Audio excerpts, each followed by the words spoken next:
Kembali lagi di MWC, Matematika Wicalia. Buat kalian yang belum kenal dengan saya, tak kenal maka tak sayang, perkenalkan nama saya Maeswari Cahaya Kalila. Nah, di video kali ini kita akan membahas bagaimana statistika digunakan dalam kehidupan sehari-hari. Jadi, mari kita bahas. Nah, teman-teman sekalian, sebelum kita bahas lebih jauh, apa sih itu statistika? Statistika adalah cabang ilmu matematika terapan yang berhubungan dengan cara pengumpulan data atau penganalisiannya, serta penarikan kesimpulan berdasarkan kumpulan data. Apakah kalian pernah bertanya-tanya bagaimana peternak susu, pemerintah, dan perusahaan besar menentukan berapa banyak susu yang harus diproduksi setiap tahun? Mereka tentu tidak menebak-nebak, tetapi menggunakan statistika. Data statistika bisa didapatkan dari media mana saja, apalagi saat ini teknologi semakin canggih, jadi kita bisa mencarinya di media sosial maupun internet. Tetapi pada video kali ini berbeda. Kita akan melihat data tersebut melalui media koran, yaitu Koran Kompas, bagian ekonomi dan bisnis yang disebarkan pada tanggal 12 November 2024 dan berjudul Industri Wajib Serap Susu Produksi Lokal. Pada informasi di dalam koran tersebut memuat data berupa grafik statistika tentang volume dan nilai produksi susu sapi perah nasional. Jadi, mari kita bahas. Nah, teman-teman sekalian, sebelum itu, apa yang akan kita pelajari dan apa tujuan video kali ini? Yang pertama, cara membaca grafik produksi susu nasional. Yang kedua, mengamati naik dan turun produksi susu dari tahun ke tahun, yaitu dari tahun 2015 hingga 2023. Yang ketiga, memahami faktor-faktor yang menyebabkan perubahan produksi. Dan yang keempat, melihat bagaimana statistika membantu dalam pengambilan keputusan. Nah, teman-teman tenang aja, kita tidak akan melakukan perhitungan yang rumit. Kita hanya membaca dan menganalisis data secara visual. Jadi, mari kita mulai. Baik, sekarang kita lihat grafik ini. Grafik ini menunjukkan volume produksi susu nasional dari tahun 2015 hingga 2023. Nah, di sini kita bisa melihat ada beberapa elemen penting yang perlu kita perhatikan. Yang pertama ada sumbu X, yang garis horizontal itu menunjukkan tahun produksi dari 2015 hingga 2023. Kemudian di sumbu Y atau vertikal menunjukkan jumlah produksi susu. Dan di sini kita juga bisa melihat ada bar atau batang di grafik yang menunjukkan nilai dalam rupiah produksi susu setiap tahunnya. Dan juga ada garis seperti susu yang berwarna putih itu menunjukkan volume produksi susu setiap tahunnya. Nah, teman-teman, di sini kita hanya berfokus kepada garis lurus yang seperti susu yang menunjukkan volume produksi setiap tahunnya. Di sini, coba kita perhatikan, apakah produksi susu selalu naik setiap tahunnya? Tentu tidak. Ada tahun-tahun tertentu di mana produksinya naik, tetapi ada juga yang turun. Nah, tugas kita adalah memahami mengapa ini semua bisa terjadi. Sekarang, kita amati perubahan produksi susu nasional dari tahun ke tahun, yaitu dari tahun 2015 hingga 2023. Nah, teman-teman sekalian, pada grafik tersebut, kita bisa melihat pada tahun 2015 produksi susu mencapai 71,95 juta liter.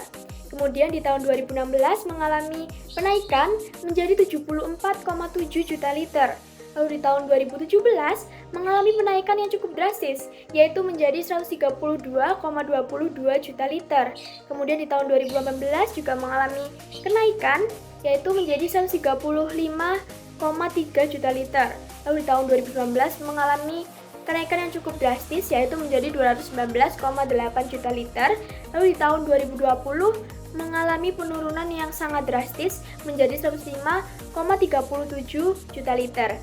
Nah, di tahun 2020 ini hingga tahun 2023 mengalami fluktuasi yang dimana terjadinya naik turun pada produksi susu, yaitu pada tahun 2021 mengalami penaikan kembali setelah mengalami penurunan yang sangat drastis menjadi 133,17.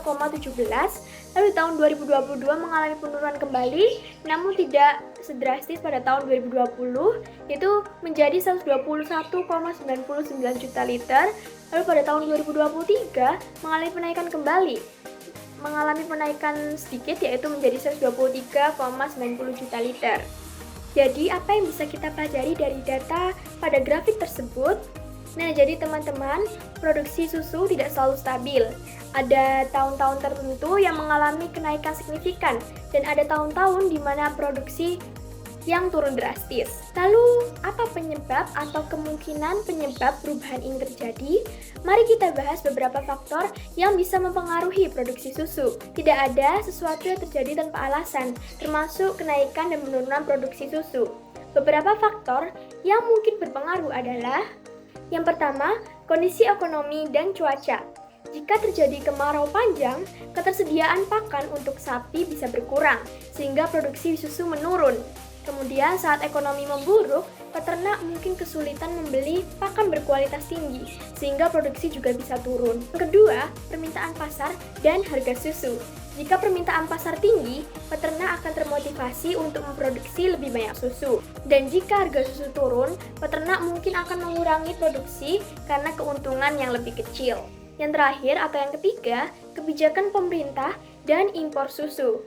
Pemerintah mungkin memberikan subsidi atau bantuan kepada peternak yang bisa meningkatkan produksi. Jika pemerintah mengizinkan impor susu dalam jumlah yang besar, peternak lokal mungkin mengalami penurunan produksi karena kalah bersaing dengan produk impor.